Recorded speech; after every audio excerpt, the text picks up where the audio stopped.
السلام علیکم ورحمۃ اللہ وبرکاتہ۔ دوستو، میں نفیس اکبر قاسمی۔ آج کے اس ڈیجیٹل زمانے میں جہاں بہت سی چیزوں کا وجود ہوا ہے، وہیں کریڈٹ کارڈ کا استعمال بھی ایک عام سی بات بن گئی ہے۔ کریڈٹ کارڈ کے ذریعے لوگ موبائل، موٹر سائیکل وغیرہ لیتے ہیں۔ کیا فرماتے ہیں اس سلسلے میں علماء کرام اور مفتیان اعظام؟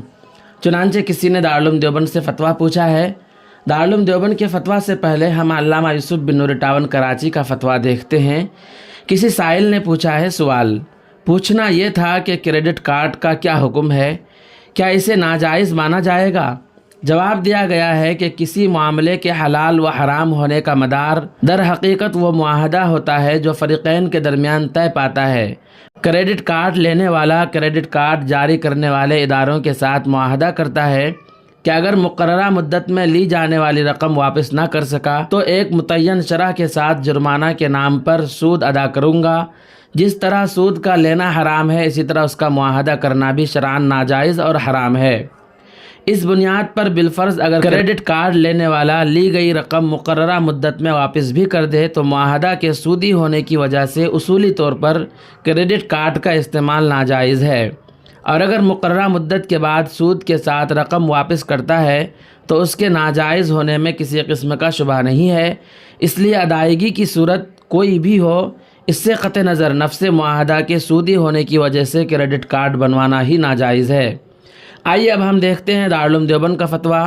واضح رہے کہ دارالعلوم دیوبند کا فتویٰ کراچی کے فتوے سے بالکل الگ ہے۔ پہلے ہم فتویٰ دیکھتے ہیں، پھر اس پر تبصرہ بھی کریں گے۔ چنانچہ سائل کا سوال ہے کہ اکثر بینک کریڈٹ کارڈ ہولڈرز کو کچھ کمپنیوں کے پروڈکٹ مثلاً موٹر سائیکل، اے سی وغیرہ 12 مہینوں تک 0% پر دیتے ہیں۔ ان کی قیمت مارکیٹ سے تھوڑی سی زیادہ ہوتی ہے۔ 12 مہینوں سے زیادہ ٹائم پر وہ 3 سے 5% زیادہ لیتے ہیں، اور وہ پروسیسنگ فیس بھی لیتے ہیں۔ کچھ علماء کا خیال ہے کہ اگر میں 12 ماہ تک بغیر انٹرسٹ کے بھی لوں اور قسطیں بھی وقت پر ادا کرتا رہوں تو بھی ٹھیک نہیں، کیونکہ تم نے وہ پیپر سائن کیا جس میں 12 ماہ سے زیادہ پر سود کی شرط ہے۔ دوسرا یہ کہ یہ سودی بینک ہے جن سے معاملہ کرنا ٹھیک نہیں، حالانکہ ہمارے باقی لین دین بھی انہی بینکوں سے ہے۔ مہربانی کر کے وضاحت فرما دیں۔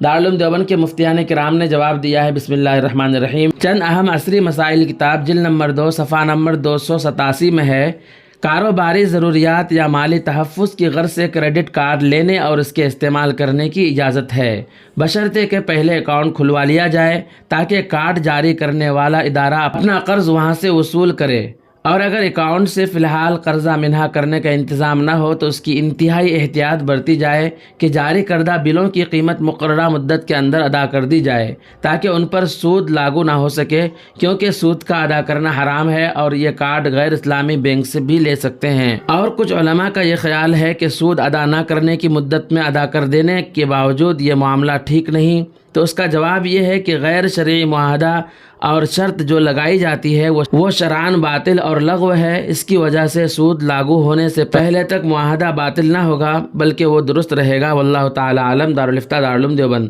دوستو، دونوں فتووں کے درمیان اگر آپ کو تطبیق سمجھ میں نہیں آئی تو اس سلسلے میں آپ کیا کہنا چاہتے ہیں ہمیں ایک کمنٹ کر کے ضرور بتلائیں۔ پھر ملتے ہیں جلد ہی کسی نئی ویڈیو کے ساتھ۔ السلام علیکم ورحمۃ اللہ وبرکاتہ۔